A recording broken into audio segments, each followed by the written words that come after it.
Hey, what's up, y'all? We have 6 people here, and we want to award a first, second, and third place. If we have one designated as first place, second place, and third place, well, we have, of these 6 people, there's 6 choices that could be in first place. Now, if someone's in first place, then there's only 5 people left. So 5 people, there's a choice of 5 to be in second place. And then after 2 have already been selected for third place, there's only 4 people left. So there's choice of 4 people here. So if we multiply this all together, 6 times 5 is 30, times 4 is 120.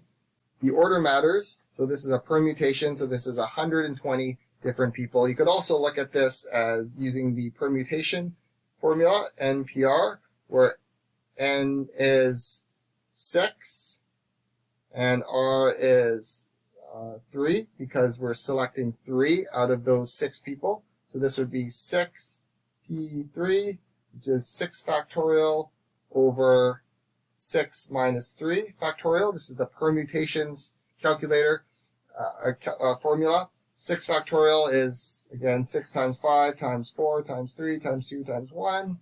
And then 6 minus 3 is 3. So 3 factorial is 3 times 2 times 1. The 3 times 2 times 1 cancels out, and it's 6 times 5 times 4. Right there. You could also look at your calculator, and this is a little blurry, I apologize for that, but this is the combination formula button. If you want to use permutations, it's NPR. I'm sorry, this is too blurry to probably see.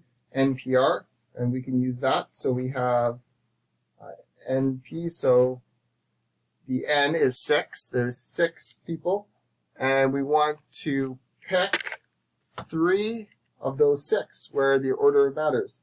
And we're left with 120. Great. All right. Hope you enjoyed it, everyone. If you got some value, please consider liking the video. It motivates me to make more. Cheers.